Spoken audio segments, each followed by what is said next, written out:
Amigos, de vuelta aquí en su espacio Cerrando la Noche. Junior, un día de mucho movimiento. Parece que la gente en Navidad, de verdad, además de que se congestione el tránsito, parece que se congestione todo el ámbito.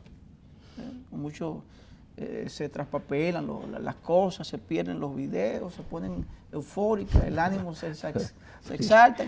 ¿Qué? Yo no sé qué es lo que está pasando. ¿Qué es lo que pasa? ¿Será porque es fin de mundo o fin de año? No. Ay, que fin de año. Lo que pasa es que hay gente, oíme bien, hay gente que empieza, se toma una gaseosa, Sí. luego se toma una que hacen con cebada y luego una con alcohol. Entonces se vuelve loco y no encuentra qué hacer. Eso ocurre con mucha frecuencia, ¿eh? Entonces, sobre todo en estas épocas, la gente se desinhibe y se atreve a cosas que en la vida se le ocurre hacer. Solo en diciembre o en Semana Santa. Toma eso en cuenta. Por eso es que hay que llamar la prudencia a las personas, a todos, sin distinción. Porque, y menos aquel que no está acostumbrado a ingerir bebidas alcohólicas, porque si no está acostumbrado, entonces con más razón comete un error. Esa es otra. Hay personas que se pasan 364 días bebiendo agua. En abstinencia total. Claro, pero llega diciembre, empiezan o inician desde el día 1 de diciembre y terminan el día 2 de enero. Bueno, es lamentable. Junior, vamos a agradecer, darle la buena noche a la invitada del día de hoy, la cual pues nos concedió esta entrevista y de verdad nos sentimos muy contentos de tener en el día de hoy a la importante dirigente Guadalupe Bardés. En el pasado cuatrenio fue diputada, una importante dirigente político del país. Algunos dicen que politóloga, yo creo que sí, una persona con una vasta experiencia en términos políticos, pero contamos con su presencia en el día de hoy y vamos a conversar sobre muchos tópicos. Buenas noches, Guadalupe. Muy buenas noches y muchísimas gracias por invitarme a Cerrando la Noche en un día tan complicado como este, según ustedes indican, por el tránsito, por la lluvia, por todas estas cosas que nos agobian en la cotidianidad. Y cerrar la noche para dialogar sobre temas importantes que le competen a la ciudadanía, me parece que es un buen cierre de noche. Mira, con Guadalupe podemos conversar varias cosas, pero hay dos que yo particularmente tengo interés en refrescar su opinión, su posición. Es el tema que tiene que ver, por un lado, con el proceso de establecer las excepciones en el Código Penal de cara a permitir que determinadas circunstancias sea posible la interrupción del embarazo, por un lado, que está nuevamente, decía yo esta mañana, que parece un déjà vu. La misma situación que vivimos en diciembre del 2014 la estamos viviendo en diciembre del 2016. Eso por un lado. Y por otro lado, uno de los grandes desafíos que, según mi opinión, tiene la humanidad. Te decía ayer que creo que hay tres grandes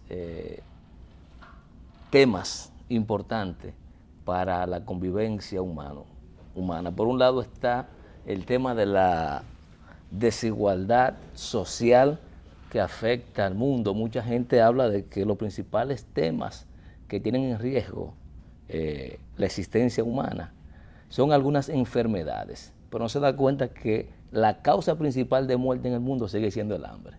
No son los ataques al corazón, no es el cáncer, eso existe.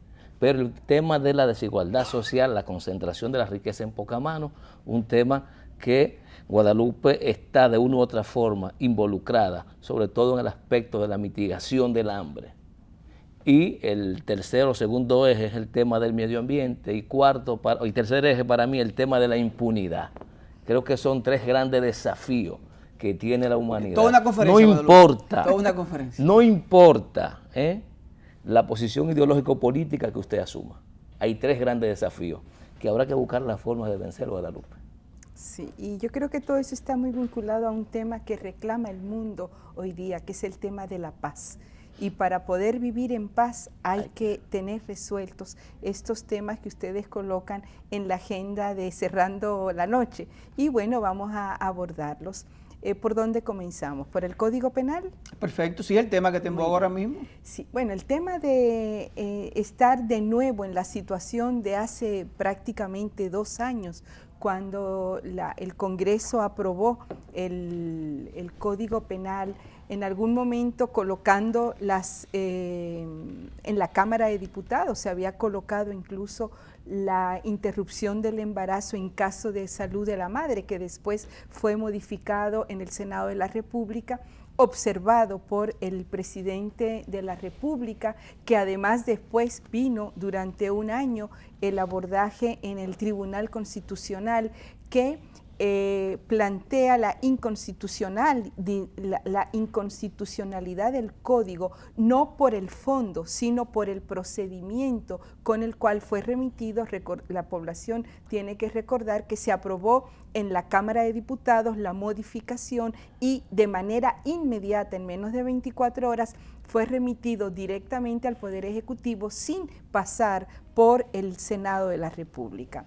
Entonces, hoy nueva vez fue introducido en la presente legislatura y el presidente de la República, Danilo Medina Sánchez, volvió a observar el código ahora con argumentos más precisos, reiterando los argumentos del 2014, en el cual se plantea que no se puede aprobar un código penal que no contemple la interrupción del embarazo por las 3 causales.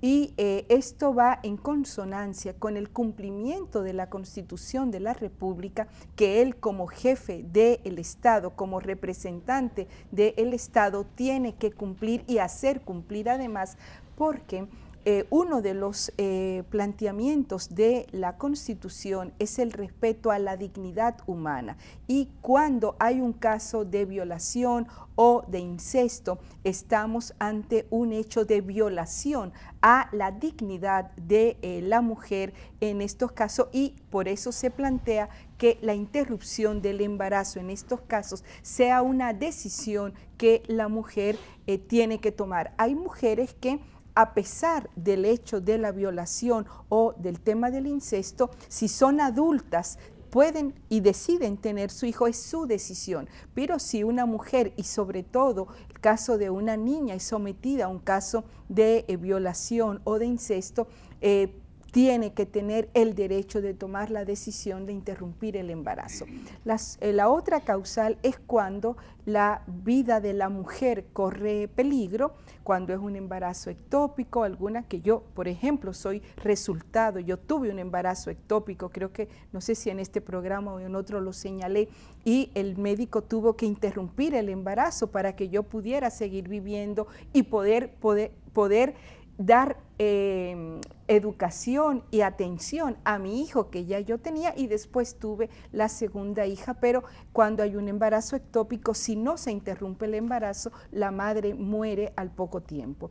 Y también el otro tema es cuando el feto trae una malformación que hace inviable la vida del feto, y que es un crimen que esa mujer tenga ese feto durante 9 meses en su vientre, cuando al momento de nacer ese feto va a morir porque no tiene posibilidad de vida. Entonces nosotros creemos que ha sido una posición responsable del presidente de la República observar nuevamente el código. Ahora regresa nueva vez al Congreso de la República, y esperamos que no se tenga que esperar 2 legislaturas para aprobar las observaciones que hace el presidente, que además envió, como lo establece la Constitución, la redacción que deben de tener los artículos que están siendo observados. Claro, yo siempre pienso que a estos procesos hay que llegar también con procesos de diálogo y de conversar al fondo para poder resolverlos, y el Partido de la Liberación Dominicana, que tiene el control tanto del Senado como de la Cámara de Diputados, tiene que abocarse a un proceso interno de diálogo para que los legisladores, que son del mismo partido del presidente de la República, tomen en cuenta este planteamiento, que es un planteamiento de derecho y de justicia social, porque las tasas de maternidad de mortalidad materna que hay en el país, el gran porcentaje que tenemos es justamente por el tema de la forma como se realizan la interrupción del embarazo en el país, que afecta fundamentalmente a las mujeres de menores recursos económicos, que son las más vulnerables y las más pobres del país. Siento que sigue habiendo muchas incongruencias, manipulación en el abordaje del tema. Digo esto porque partiendo de una lógica sencilla, hay un principio básico. En República Dominicana el aborto está penalizado. Ese es el principio. ¿Pero principio de dónde? El principio básico, que está establecido en el Código Penal. Principio básico. Se está discutiendo, eso es lo que se está discutiendo. Pero no, lo que les quiero decir es lo siguiente. Aquí no se está planteando por lo menos una discusión de despenalizar totalmente la interrupción del embarazo. Por eso que le digo que como punto de partida hay que desmistificar eso. Segundo, con las excepciones, tampoco se está obligando a nadie a que tenga que recurrir a la interrupción. Sencillamente el Estado ampara y da la facultad a la mujer, en este caso si es adulta, a la familia si es una menor de edad, de que decida si quiere continuar con una criatura, Giovanni, que es hija de una violación que no se sabe quién es el padre, si quiere continuar con un embarazo que es fruto de un incesto, es decir, que el papá del niño puede ser el primo, el abuelo, el papá de ella o un hermano. Entonces, que sea ella que decide. Y si decide interrumpirlo, pues que no haya consecuencias legales, ni para ella, ni para el personal médico que trabaje en ese proceso. Yo creo que esa es la esencia que hay que retomar y desmitificar esto y plantear claramente que de eso que se trata. Porque a veces se piensa, bueno, esta gente está planteando que todo el que quiera abortar lo haga. No, pero además la excepción establece plazo para poder ejercerla. 12 semanas. Exactamente. A partir de ahí no se puede. Entonces creo que hay que reforzar esos elementos porque hay mucha gente que es víctima también de la propaganda. Claro, y se habla de interrupción del embarazo, no de aborto, me explico. O sea, incluso han venido expertos, por ejemplo, de la Oficina Panamericana de la Salud, el que fue ministro de Salud en el gobierno del presidente Pepe Mujica en el Uruguay, estuvo aquí hace aproximadamente 2 meses, invitado por la OEA y un conjunto de organizaciones que trabajan, de organizaciones de mujeres y colectivos, donde él planteó con estadísticas por qué en Uruguay habían avanzado en el tema de la interrupción del embarazo y por qué incluso no había que hablar de aborto, sino de interrupción del embarazo, que es lo que se está planteando en el Código Penal que tenemos en este momento, porque cuando hay un aborto que es de manera libre, o sea, deliberada, no en estas causantes, entonces sí el Código Penal toma las medidas que están planteadas en el mismo capítulo donde se plantean las eximentes, como se ha llamado. Por eso que digo que en principio está penalizado. El aborto como tal, no la interrupción. Sí. Y otro aspecto también con esto que me parece muy interesante, esa precisión que haces de desmistificar todo esto que se está dando, es que esta decisión no es una decisión a ser tomada por la Iglesia, es una decisión que tiene que ser tomada por la ciencia, con argumentos científicos. Por eso, la Asociación Dominicana de Ginecología y Obstetricia, cada vez que va al Congreso de la República, plantea que es un crimen no colocar la interrupción del embarazo en el Código Penal como algo que es posible, porque ellos saben, los médicos, los ginecólogos, los obstetras, las graves consecuencias que tiene el no despenalizar esto en el Código Penal. Y también lo está planteando el presidente de la Asociación de Clínicas Privadas, que las estadísticas que dieron este año era de 90.000 interrupciones del embarazo, muchas de las cuales son en condiciones muy graves para las mujeres que se lo realizan o se lo realizan terceros. Entonces estamos ante un hecho que estamos hablando de un tema de salud. Es un tema legal, es un tema jurídico, pero es un tema de salud de las mujeres. Pero además la República Dominicana ha firmado los convenios internacionales en esa materia, ¿o no? Que claro, defienden los derechos de la mujer, incluyendo sus derechos reproductivos. Bueno, ya en América Latina prácticamente y en el mundo son pocos los países que no han avanzado en esta materia en términos legislativos. Por eso alguien señaló en estos días que si la República Dominicana hubiera aprobado y el presidente no hubiera observado el Código Penal, estuviéramos prácticamente volviendo a la Edad Media en términos del tratamiento de los derechos de las mujeres.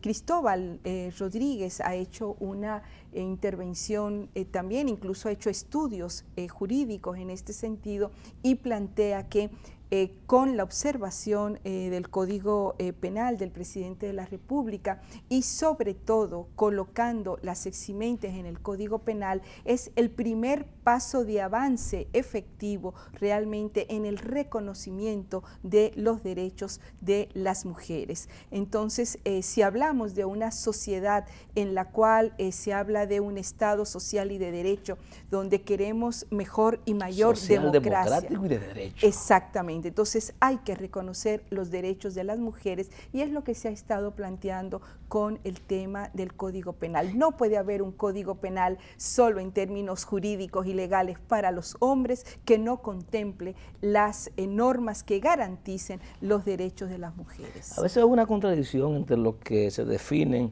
los pro vida y los que están a favor de que se despenalice la interrupción del embarazo como pro muerte. Pero veo que esos pro vida apoyan la pena de muerte. En muchos casos eso ocurre, pero es que todos somos pro vida. Lo que pasa que incluso hay una corriente en varios países de América Latina, en el caso de México y en el nuestro mismo, donde hay organizaciones de mujeres católicas que están a favor de la interrupción del embarazo por las 3 causales. Exactamente. Y son mujeres católicas protestantes. Yo puedo decir, mi ginecólogo en este país es un ginecólogo católico militante, y cuando yo voy a su consultorio, él tiene una imagen de Cristo en su consultorio, y cuando yo voy, él me dice: Guadalupe, es que yo no puedo abordarte cuando tú vienes aquí como paciente, no puedo abordarte con la fe, yo te tengo que abordar con la ciencia, y yo soy católico militante, pero cuando tú tuviste el embarazo ectópico, yo tuve que interrumpir el embarazo porque si no te hubiera muerto a las horas. Entonces eso es lo que tienen que entender los congresistas, los legisladores, que estamos hablando de un tema de derecho, de un tema de salud y no de un tema de fe solamente. Guadalupe, con el permiso tuyo y de los amigos televidentes, pues vamos a ir a una pausa. Conversamos con la licenciada Guadalupe Valdés, dirigente político con su título de embajadora Hambre Cero en la República Dominicana, que vamos a hablar de ese tema después de la pausa. Amigos televidentes, con su permiso vamos a la pausa y en breve volvemos con Cerrando la Noche.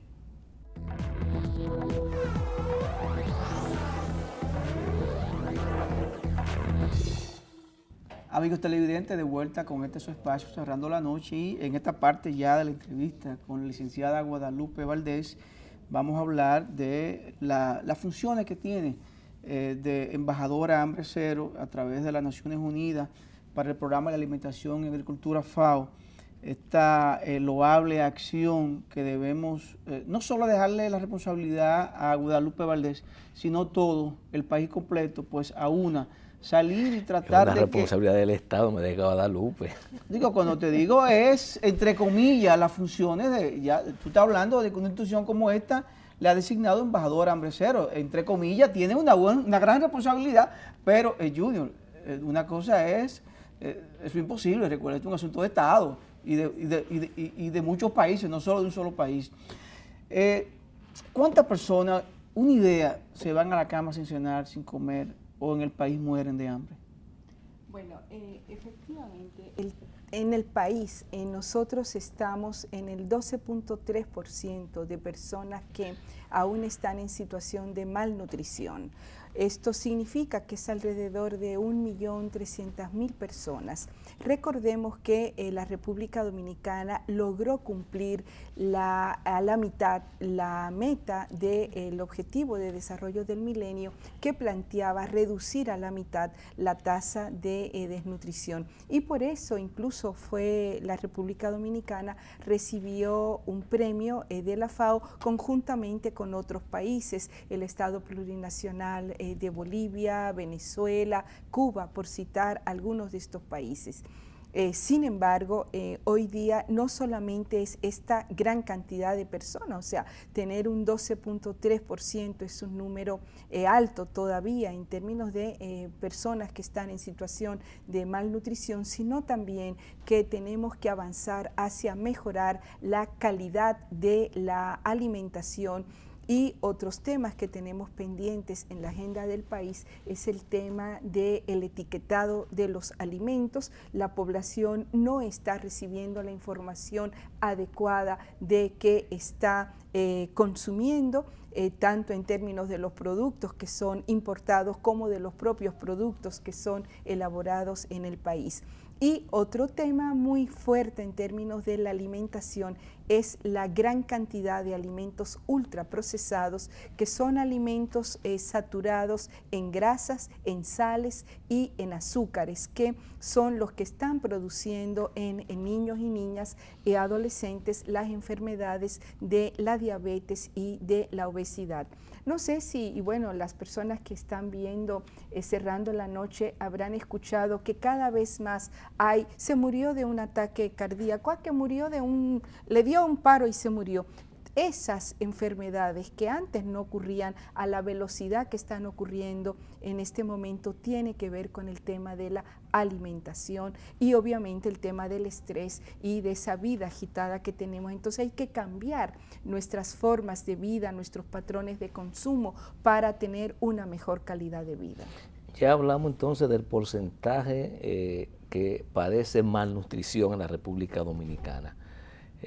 Giovanni le preguntó que cuántas personas padecen hambre, que es diferente. Una cosa es el que come mal y otra cosa es el que escasamente puede conseguir para alimentarse.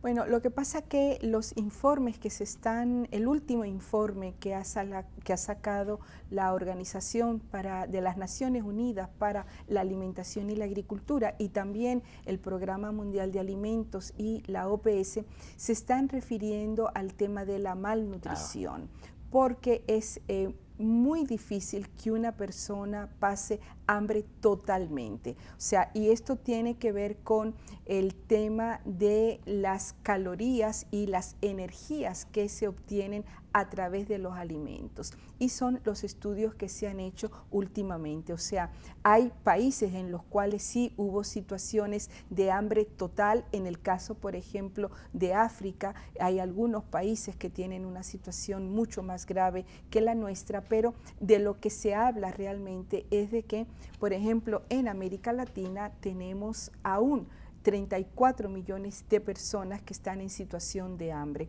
¿Qué significa esto? Personas que no saben qué alimento se van a llevar en la noche al momento de dormir o al momento de levantarse. Un país que tiene una situación muy grave en ese sentido es Haití, que tenía antes del paso del huracán Matthew aproximadamente 4,5 millones de personas en situación de inseguridad alimentaria y nutricional. Con el paso del huracán Matthew hay 800.000 personas que sí están en una situación grave de inseguridad alimentaria. En el caso de República Dominicana estamos en una situación moderada según los estudios que se han hecho. O sea, tenemos más problemas vinculados al tema de la malnutrición que en casos de personas que no tengan nada que comer en nuestro país. Siempre aparece algo que la gente coma, pero eso no es suficiente para reponer sus energías y sus proteínas y carbohidratos para poder recuperar su fuerza al otro día. Según esos estudios de la FAO, ahí señalaría en algún momento, en algún algún capítulo de si la República Dominicana, al ritmo que va, puede ser autosuficiente para alimentar su población, aproximadamente de 10 millones de habitantes? Bueno, ese es el reto hambre cero. Recordemos que el año pasado los 193 estados firmaron los Objetivos de Desarrollo Sostenibles, en lo cual lograr ser la generación hambre cero en el 2030 es uno de los 17 objetivos. Y esto se vincula con el tema con otros de los objetivos de desarrollo sostenible, como es el tema de la pobreza, el agua, cambio climático, productividad y comercio justo. En ese sentido, la República Dominicana tiene que avanzar hacia el cumplimiento de este objetivo y tiene que trabajar en lo que son los pilares de lograr ser la generación hambre cero en el 2030, que tiene que ver con el tema de la malnutrición, pero tiene que ver también con lograr que los niños menores de 2 años tengan una alimentación adecuada, y aquí hay que promover fundamentalmente la lactancia materna. Tiene que ver con la producción, generar sistemas agroalimentarios que sean sostenibles. Hoy no es solamente la producción de alimentos, sino la calidad y cómo se producen esos alimentos. Tiene que ver con la agricultura familiar y tiene que ver con el tema de la pérdida de alimentos que hay hoy día en la región, con la pérdida de alimentos que hay en América Latina, que son más de 600 millones al año, pudiera alimentarse toda la población de la región. Sin embargo, se pierden alimentos y ahí hay que hacer políticas públicas y marcos legales y también conciencia ciudadana para que esto no siga ocurriendo y podamos ser entre todos la generación hambre cero. Lamentablemente, ¿No abordamos el tema Giovanni, político? no, yo creo que Guadalupe, al igual que yo, no somos proclives a la reelección indefinida, pero quedaron temas que abordar y Sí, tendremos que político. tener varias jornadas. Cuando ustedes quieran, estamos totalmente a la orden en lo que resta del 2016 o en el 2017, que es un año para caminar y para hablar, para hacer diálogos hambre cero. Gracias. Hablamos con Guadalupe Valdés, embajadora hambre cero de las Naciones Unidas, de la FAO, con ella y además importante dirigente político del país, que como tú señalas, Junior, quedaron temas pendientes, así que tendremos que el próximo año, pues, a principio de año comenzar a abordar esos temas. Gracias, Guadalupe. Gracias a ustedes. Ustedes, amigos televidentes, gracias por el favor de su sintonía. Será, pues, hasta mañana. Feliz resto de la noche.